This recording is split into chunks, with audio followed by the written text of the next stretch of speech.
All right, welcome to a new episode of the Roscoe's Wetsuit Neuro podcast. I am your host, Toby Passman. On the show with us today, we have a very special guest, Jonathan Pritchard. Jonathan's work focuses on leveraging the power of applied psychology, showmanship, and moxie to achieve impossible results for his clients. For over 20 years, he's traveled the world as a mentalist, entertaining audiences of all kinds. He's appeared on national TV, on the Strip in Vegas, and even did a 3-week tour overseas to entertain the US troops. Today, he takes those skills and applies them at trade shows, keynotes, or any of the other 4 training seminars that he runs for Fortune 500 clients to improve their sales and negotiation skills. In addition to the training projects, he also helps artists tokenize their work and create NFTs. He's also got a podcast, The Elite University. So Jonathan, super excited to have you on the show today. Dude, thank you very much. That was an amazing intro. I better live up to it. You gotta set the bar high, right? So tell me first, what is a mentalist? A mentalist is a kind of entertainer that specializes in mind reading tricks. So just like you've got magicians that can specialize in card tricks or coin tricks or big stage illusions, mentalists are a flavor magician that specialize in making it look like they can read minds, predict the future, any of those kind of things that would fall under the psychic umbrella.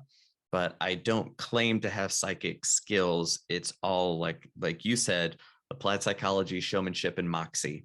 Just understanding how people think so that you can help them think what you want them to think, all for entertainment purposes. I do not use my powers for evil.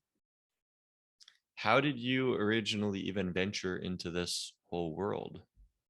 By starting being interested in magic tricks. When I was a kid, my dad got me a magic kit, and he thought it would just be a toy I threw away in a week, something like that. But then a year later, I'm still doing tricks every single day. And every beginner's magic book has, well, these are the card tricks, these are the coin tricks, here's some rope tricks, oh yeah, here's some mind reading tricks and some illusions you can build at home out of a shoebox. I'm like, wait, go back one. Because the mind reading tricks were just the most interesting to me. I still use playing cards quite often because they're a really cool representation of chaos and chance and randomness. But it's working with people's minds that was always the most interesting to me. So I did a little bit of everything, but it was the mentalism stuff that really piqued my interest. So what did you sort of learn in terms of the ability to read minds? I mean, what goes into that, and how did you sort of leverage your skills in order to be able to do that? There's the direct skill that I'm claiming to do, to influence somebody or to control their choices or read their minds. That is the stated skill. The meta skill is influence and communication skills. That's really at the heart of everything, because I can't really read minds, but I'm such a good communicator that the logical conclusion for my audiences is the only answer for that is if he's actually got the mojo, right? So the literal skill is a lot different than the experiential skill that people think I'm doing. So it's kind of like, if I have a particular routine that looks like I'm influencing somebody's decisions, the actual skill might be that I'm plotting out every single possibility and working through a flow chart of options that always lands in the same spot. So that is a really, really complicated process to make it look like nothing's going on. So everybody thinks that, oh, he's really good at reading micromuscular facial expressions. And based on that, he's influencing the spectator. But it's at a much deeper level of understanding communication theory to the extent that you could lead somebody to the conclusion that you're an expert at micromuscular facial expressions, when that's pseudoscience. There is no universal micromuscular facial expression that always means the same thing. However, this process that I'm working through has worked for every single audience that I've done it for, no matter what country I'm in, no matter what continent I'm in. This works. So there are universal principles, but they aren't the ones that everybody thinks are the obvious ones they think understand how this all works. So it's this really weird interplay of stated and actual factual experiential realities all playing together. And that's what to me is just super fascinating. And I've literally devoted my life to thinking about it. And what exactly is communication theory? Understanding that everything that you say, do, how you say it, when you say it, what medium you're saying it through, every single detail communicates some element to the person hearing it. So it's an exploration of how people interact with fundamental reality, and then framing everything that you do within that understanding of what's the best way for me to say this so that they'll get what I'm trying to say. Not a lot of people appreciate just how complex communication is.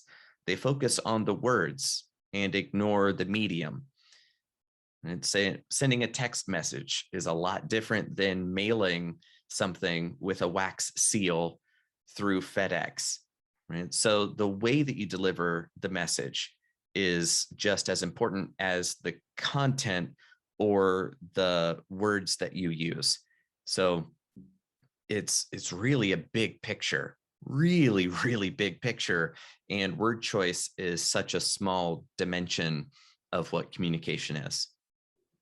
So what are the other really important aspects? I mean, in terms of communication, I think of, like vocal tonality, body language, obviously, what you're communicating. What are some of the other things that people might not be thinking of? When to say the right detail. The right detail provided too early is the wrong detail. What might be an example of that? I love you. You might love it might be a little early for that, right? Like, it, but wow, you're coming on a little strong there, man. Like, I appreciate the interest. However, I don't think we're there yet, right? That's a blatant example, but yeah, you want to skip to the good stuff. You want to share the important thing. If you haven't set the scene properly, if you haven't given somebody enough background to understand what you want to share is and what it means, well, then you can share that detail, but they don't understand the impact that you think it will have for them. So that's why I love the world of magic and mentalism as an analogy for communicating effectively, like a magic effect. Magic effects are written like a recipe. Like, if you've never picked up a beginner magic book, like, go look at one, because it says effect. Like, what are you claiming to do? So you could say the effect is apparently read somebody's mind and know what card they're thinking of. Then it says method. Well, how do you make that happen? Well, you force the card on them, and the rest is just presentation. Oh, okay, that's kind of cool. And then it spells out, here's the script. And when you say that, do this with the cards. It just spells it out. So when I was a kid, I would read through the recipe for magic, and then I would say it, and I would do the right things, but my dad wouldn't be amazed. He'd be like, hey, I saw you I saw you flash the card there. I saw what you did. So I was realizing, well, you can do the right thing, you can say the right thing, but it needs to be done in the right way at the right time. So it all has to be there. Otherwise, there's no effect. So if you're trying to help somebody understand something, or if you're trying to influence them or persuade them, that is your intended effect. Now, everything that you do, everything that you say, you can reverse engineer to be maximally effective. Then you practice delivering that information in the right way, in the right sequence. And now you're persuasive. So the sequence of, man, I've got so much that I need to talk about. What do I talk about first? Well, I guess to talk about that, I really need to explain this thing first. So understanding the way to architect your arguments or your presentations or your sales conversations, it all depends on who it is you're trying to communicate with, their experience, their framework of understanding, what you're trying to get across, and then designing an experience for them where the logical conclusion is that effect you're trying to create. It is so cool. It's just the coolest thing ever. So tell me about like what mentalist show of yours, like what would that actually look like for an audience? Weird. It looks weird. I specialize in kind of higher end shows. So think if you would enjoy the opera, you would enjoy my show. This isn't for children. It's not for little kids. It's not bright. It's not showy. It's not fast paced. It's very cerebral and kind of looks into the mouth of infinity and goes, yeah, I live way out over there.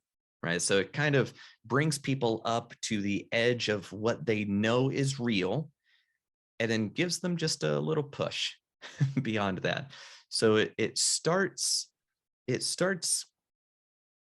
fun, It's lighthearted. It's not heavy-handed or overbearing. So it's light energy, but it starts dealing with really fundamental questions like, how do we know what's real? How do we connect with another human being? What do we value? Why do we value it? So it kind of begins with some demonstrations of chaos and pulling order out of entropy. So one thing I like to start with is having a big flip chart or a whiteboard on an easel, and then just have people in the audience call out digits. Anything 0, 1, 2, 3, 4, 5, 6, 7, 8, 9, any of the 10 digits. Don't call out like 73, call out 7 and 3. So just don't be shy about it. Just call them out. So then as people are calling out digits, I'm writing them on the whiteboard, and we just create 5-digit numbers. So that is about as random gets. All complete strangers that don't know each other. They don't know me.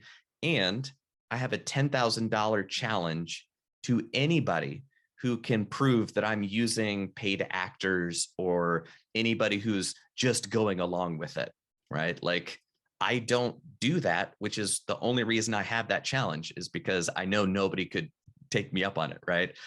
So it's a whole room full of strangers, and they just called out stuff, and they watched me write it down on the board. And then I challenged them, take out your cell phone, open it up to the calculator, and we're going to have an old-fashioned challenge, my brain against your technology. We're going to add up these numbers, and whoever finishes first wins and has bragging rights. So I am staking my reputation that you've never heard of on this demonstration. So here we go. On your mark, get set, go. So then we race, and I finish before anybody else in the room using the calculator, and voila, then other people start getting the same answer. And then as a side note, I always like to explain, and now you guys understand crypto.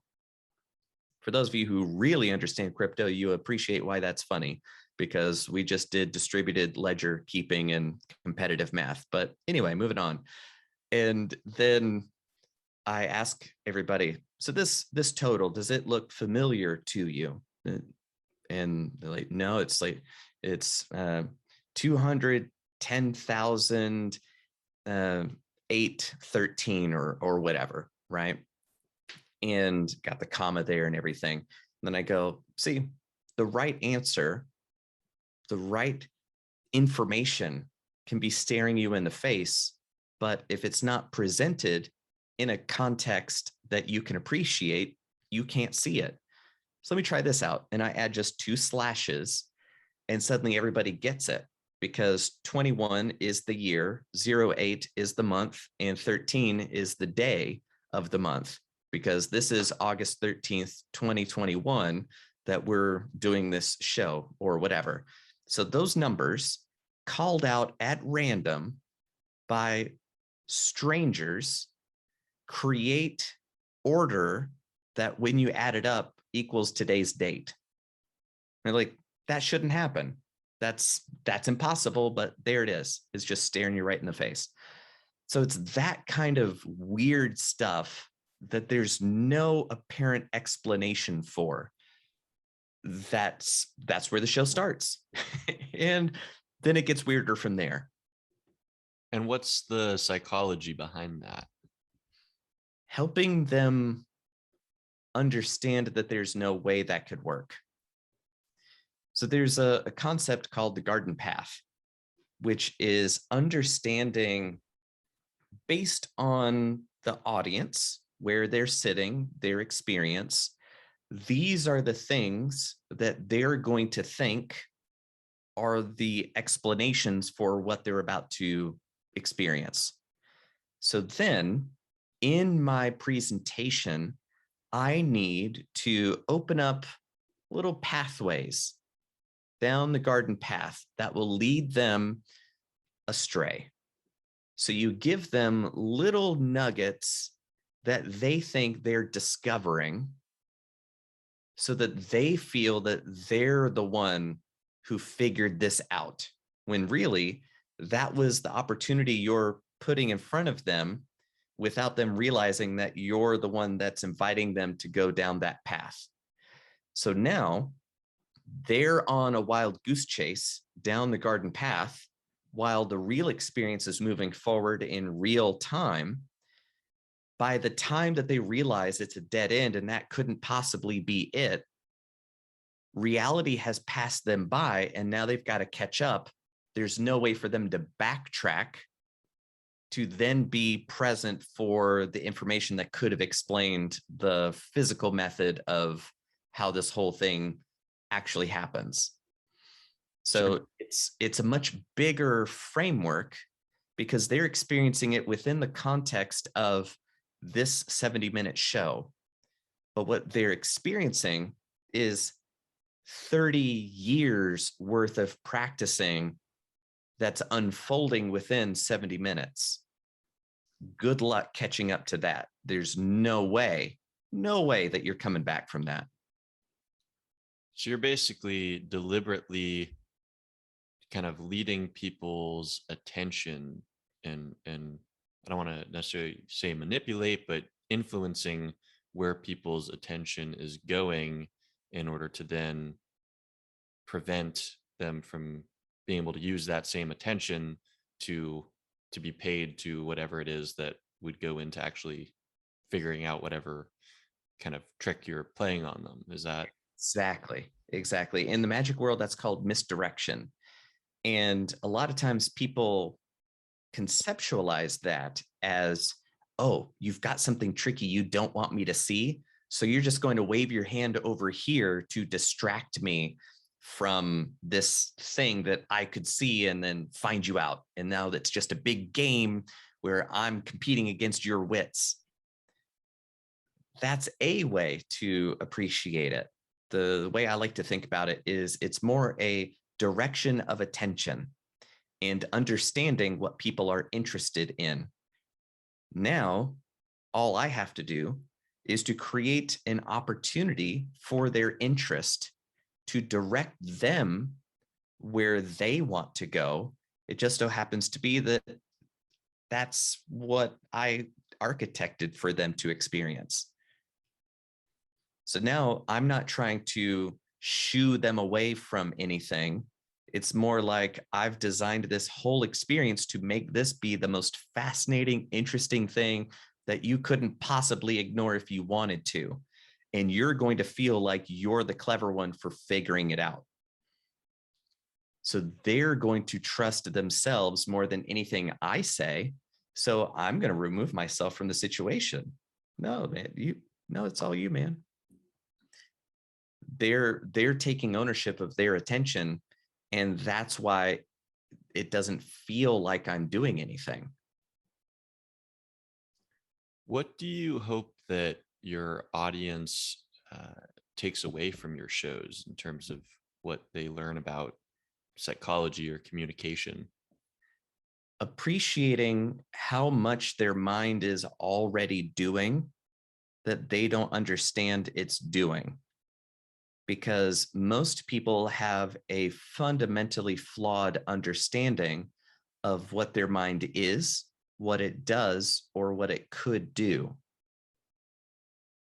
And if you don't understand that this beautiful thing could be even more amazing easily, then you're going to go through life thinking you're a workhorse when you're a thoroughbred that could win the Kentucky Derby, right?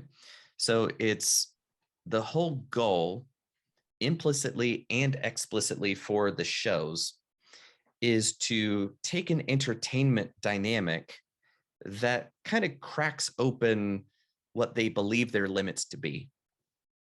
Because the entire goal of my show is to highlight my audience members as the stars of the show and to set them up as you're the one that's doing this.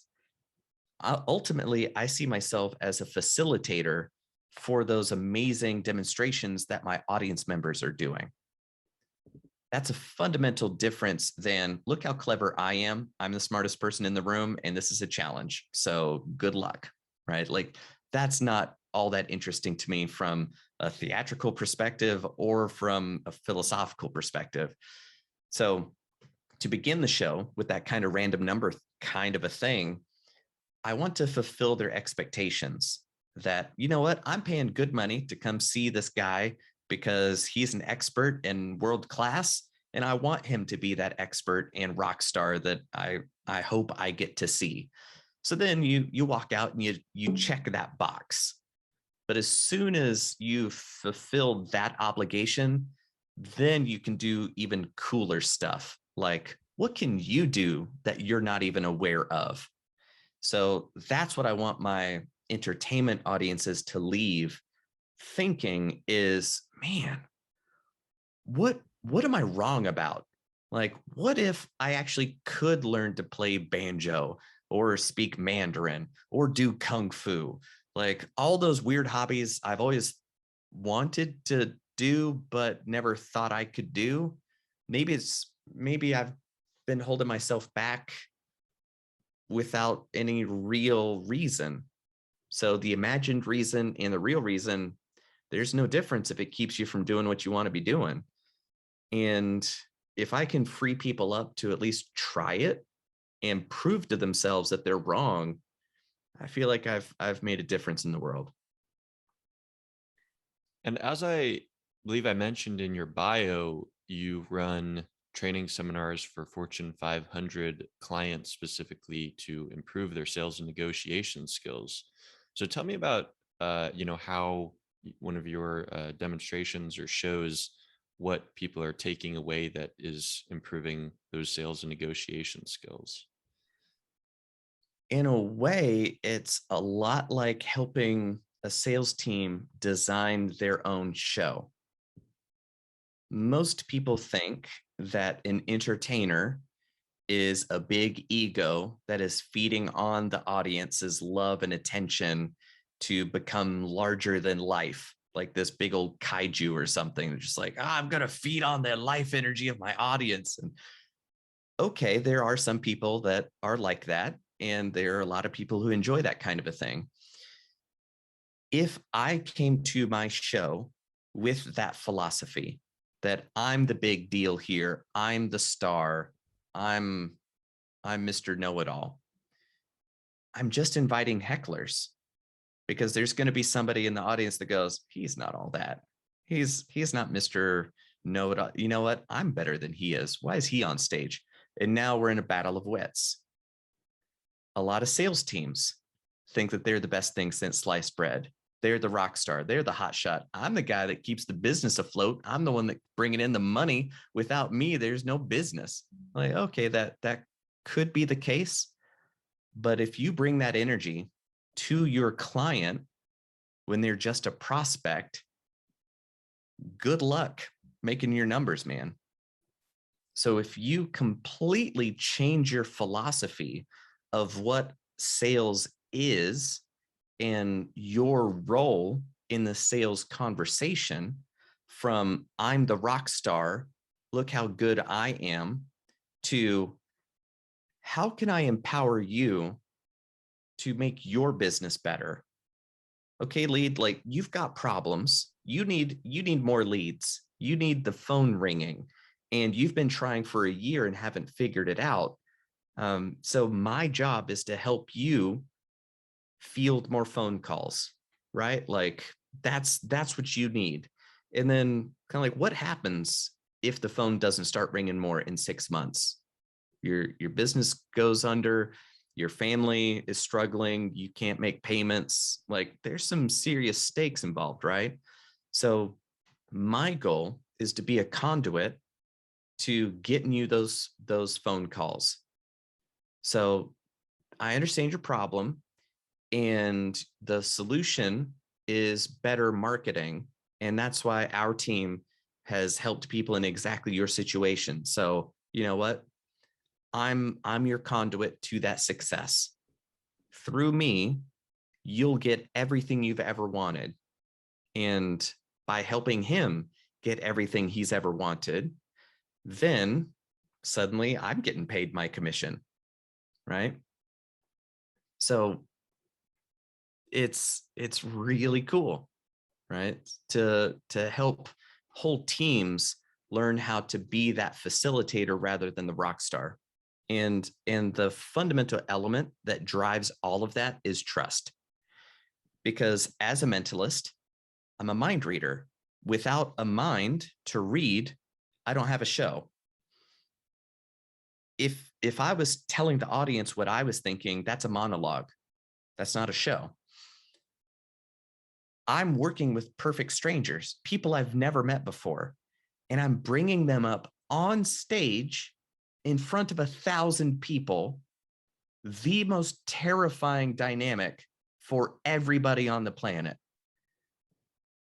But that stranger is trusting me enough to willingly step into the number one phobia dynamic. Not only are they willing to do that, they actually have a blast doing it and wind up talking about it for the next 10 years at every family reunion, at every Christmas. Did I tell you about that time I was in that mind reader show? Yes, Dad, you did, right? That's brand recognition right there. That's recall. Like, that's why I get paid a lot of money to train people on how to create that. So the science of learning how to get a perfect stranger to trust you in 2 minutes to now do something that terrifies people is a powerful kind of mojo. So a sales team should be able to create that level of trust and maintain it to deliver world-class results. And what goes into being able to develop that level of trust so quickly? Integrity. And not in the weird abstract way that most people think integrity just kind of means doing the right thing. But it's an absolute unity and alignment of everything that you're thinking, everything that you're saying, and everything that you're doing. They all have to be in perfect alignment. If there's any gap between any of those things, it will come through. Human beings are really good at reading body language, right? All that kind of communication stuff. They're just not explicitly good. They couldn't explain it to you. It's just kind of like a hunch. I don't trust that guy. It's because he's thinking, oh man, here comes payday. What kind of package can I get this sucker to sign up for? Hello, Mr. Thomas. I am so happy to be here and I am here to serve you, sucker, right? Like that, all your words can be one thing, but if you're thinking another thing, it's out of alignment. It's not integrated. It is disintegrated. Your trust falls apart. So it's having absolute confidence in your product, in your services, in your processes, in yourself, in the company, in that you are the best option for that client. If you're not the best option, you shouldn't be closing them. You should be working at a company you believe in. So having that absolute integrity of that alignment of your script, of your actions, of your beliefs. Like when I'm in a show, I'm genuinely here going, my goal is to help my audience forget their problems for an hour and question their limits so that maybe they can have a shot at being that awesome person they've never believed they could be. I'm not there to be Mr. Hollywood or Vegas, to be the hot shot. It just so happens to be that by empowering my audiences, I happen to get to travel the world and live that awesome life I've always wanted to live. But I don't, it's not because the audience owes me that. If I believed my own promo and like, yeah, I'm the hot shot, right? That would come across and be very off-putting. And then suddenly it's all about me, me, me. And now I don't have anything. So it's that Zig Ziglar thing, or I think it was him, saying you can have everything in life you've ever wanted if you help enough people get what they want. That really is true. It is really true. No matter what it is, figure out how to help people solve really big problems, and suddenly they're willing to do business with you. Are there ways that we can go about kind of increasing our integrity in terms of, I feel like a lot of, sales or just, you know, trying to convince someone of something. It's like, if you don't fully believe that, you're kind of putting together a certain story, which you may not be completely uh, genuine or authentic to yourself. Like, how is it just a matter of being 100% honest and truthful, or are there any ways that someone could go about making sure that they're sticking to that integrity? My mentor was James Randi. I worked and lived with him very closely for a number of years. And there's a documentary about him on Netflix called An Honest Liar. That was his favorite phrase. And he explained it to me. He goes, listen, Jonathan, magicians, mentalists, we are the world's only honest liars. We tell people we're going to lie to them, and then we do. And that's what makes it okay. It would eat him up inside, just make him livid, seeing people lie to steal from people, to defraud them, to create an understanding of a false reality. So you absolutely have to be the best in the world. You absolutely have to be ultra clear and honest about what somebody's buying. Otherwise, it's fraud, it's theft. Everybody needs all the information they need to make a fully informed decision about what the agreement they're making actually is. If you knowingly withhold information to manipulate their perception of what they think they're getting to your benefit, to me, that's evil. That is fundamental evil. So using these techniques and strategies and principles to steal from people is evil. And that's not what I'm about. So it's more about being ruthlessly honest and then not including distracting details in order to help your lead understand why you could help them. One of my other mentors, David Hyra, said, listen, when you're on stage, it's you. It doesn't have to be some phony character or some cartoonish version of some idea of something. It can be you. It just has to be the perfect you for that presentation. Verbal fillers, pacing, anything that you do that distracts the audience needs to be cut out completely, ruthlessly. You got to be ruthlessly honest with yourself about whether this is actually serving the audience or not. So that's the filter. Is this helping my client? If not, I need to cut it out immediately. Is this something that they need to know that I need to include it right away?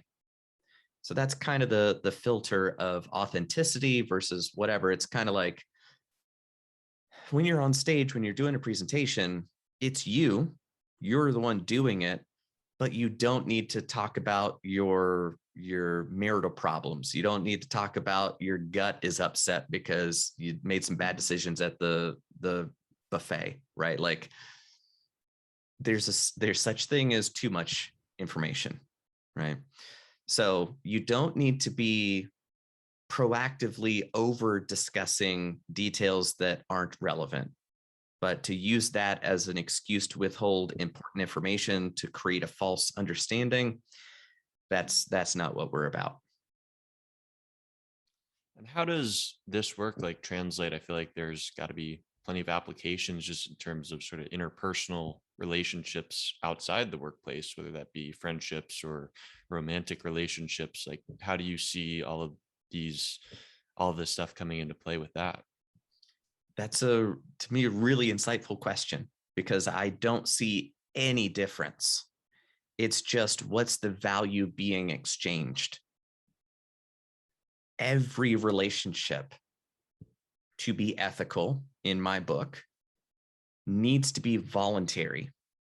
No coercion, no threat of violence, no emotional manipulation or leverage. It's two or more willing people exchanging some sort of value for some sort of value. In business, we call those dollars. In relationships, we call that companionship or meaning, or right. In a quote unquote personal relationship, romantic, the person you fall in love with is the embodiment of your most fundamental values. Whatever you value most, you're going to love the person who embodies that value.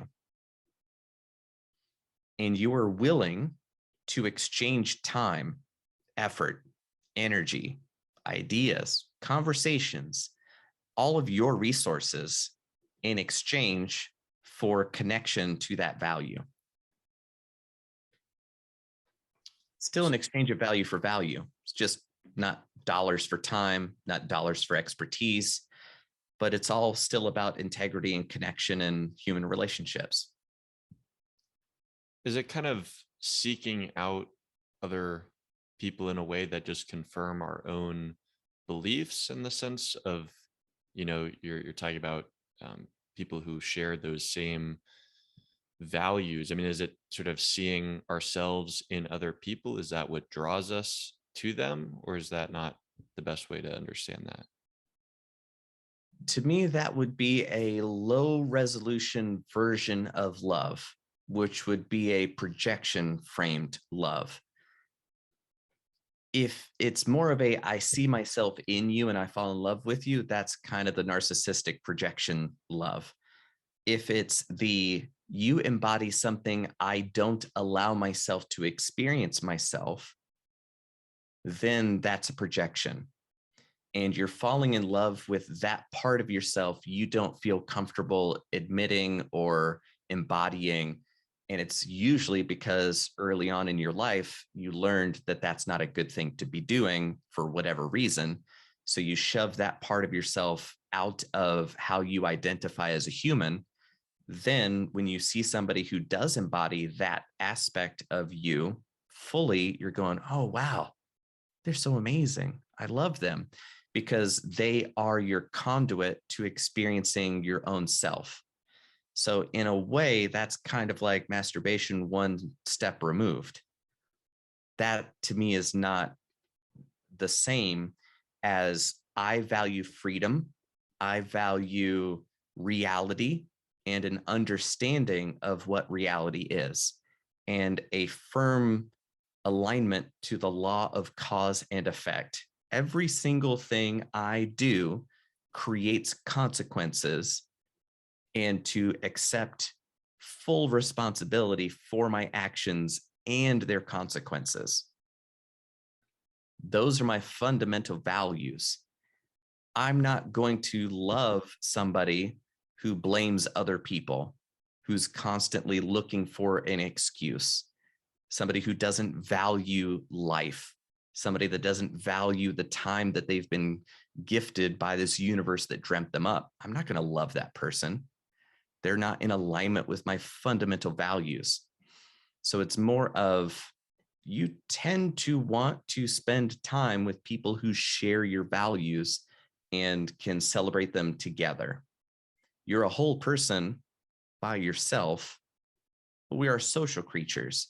So it's more of a co-celebrating of your values and the people who embody and live by those values too, that you would choose to spend time with. So that's a lot different than, boy, you're such a good person that I could never be. Oh, I need you to feel complete. You complete me. So basically, all of the Hollywood versions of love stories are fundamentally evil to me. Interesting.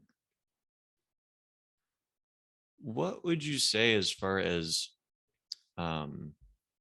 with anything kind of wrapping up our discussion today, anything you feel like is important to sort of leave the listeners with?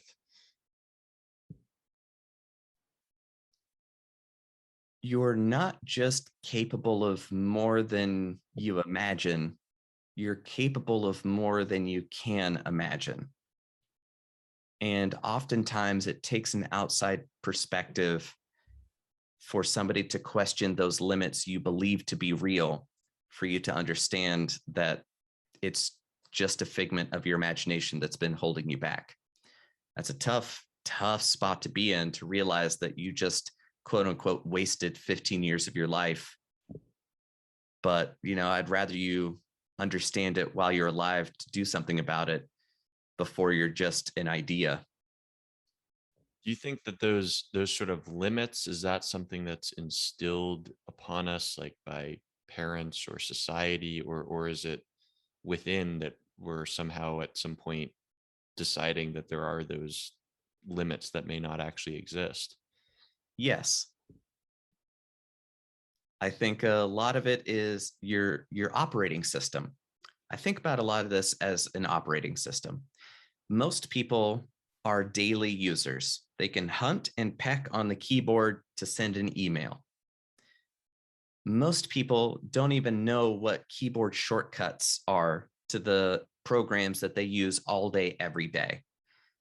Along comes a hacker who can get to the command line. What's a command line? Use the terminal. What? The terminal? What's that? And then get system level access to be an administrator. And then they could write code to create an entire program that could do things that the daily user can't even imagine is possible. I didn't know my computer could do that. So a lot of that operating system is installed through your childhood experience to show you what you believe the law of cause and effect will create. If I'm vulnerable with somebody, they will take advantage of it and hurt me. Therefore, being vulnerable equals pain. Okay, so I'm going to be tough, because being honest with people means I'm the one that suffers for it. Okay, I get it. I see how the world works. Then That's how you understand things to work. So you will behave in alignment with that. And those behaviors create those situations that further reinforce the beliefs that created the behaviors that cause the consequences that reinforce the beliefs. It's a feedback loop. So while your early childhood is dictated by your parents and your childhood experience, you're the one that's been living out those programs for decades. So you're the one that's been perpetuating those programs. A lot of the responsibility is on you for running that software. So that's why, yes, some nature, yes, some nurture, but I'm more about taking ownership than I am assigning blame. And in terms of rewriting those programs, I mean, you mentioned having someone on the outside, such as yourself, kind of being able to lead people to that sort of message. But I mean, are there other ways, such as like travel or psychedelics, other ways that kind of challenge people's values or belief systems that you think can be helpful? Absolutely. Psychedelics are kind of like a sledgehammer. It can be heavy handed. And if all you were looking for was a screwdriver, it might be a little more than you were looking for. So I don't just freely advise, yeah, sure, do shrooms, man. Having done a lot of shrooms myself, so I'm speaking from experience. So I definitely think those have their place, but I don't see them as a catch-all. Everybody should do this yesterday kind of advice. Um, Travel, no matter where you go, there you are, and you bring yourself there with you. And because it's your choices that are creating the consequences, you go somewhere new. And before you know it, the same problems seem to have followed you. Well, the only reason that is because you're the one creating your problems. Good luck. So travel is just delaying the inevitable and is a temporary distraction from the real work of understanding, oh, I'm the one that's dreaming up these problems. Oh, okay. So it's more of, I'm a big fan of the mentor dynamic, of having somebody who's living a life that you want to live, make yourself valuable to them, and learn everything that they have to teach you. Awesome. Well, Jonathan, this has been a fascinating discussion. I could continue talking with you for hours, but we're coming up on the end of the show. So if people want to find out more, connect with you or find out more about your work, where would you direct them to? Well, thank you. I really appreciate getting to dig into these ideas. We've gotten to cover some ground I don't normally get to. So I really appreciate kind of taking people behind the curtain. So if what I'm all about is up your alley or you're interested in it, the actually best place to go is elite.university. That's it. Because I realize that not everybody works at a Fortune 500 company or a large enough corporation to bring me in to train their sales team or their research department to be better communicators. So if you wanted that same level education and training, go to elite.university, and that's where the courses are. There's a closed community. It's free to join, at least for the foreseeable future. The courses are paid. We've got some free ones too. So that would be the best place to go to get oriented and kind of dip your toe into what's this all about waters. Awesome. Well, yeah, I advise you guys to go check that out. And for those of you who enjoyed the show, go ahead and like and subscribe to our YouTube channel. We're Roscoe's Wetsuit Neuro. Also, go ahead and subscribe on whatever audio platform that you listen to the podcast on, whether that's Spotify, Apple Podcasts, Stitcher, or others. We are on basically them all. So, Jonathan, again, I wanted to really thank you for your time today and sharing all of your knowledge and expertise. Toby, thank you so much, man. Really, really do appreciate it.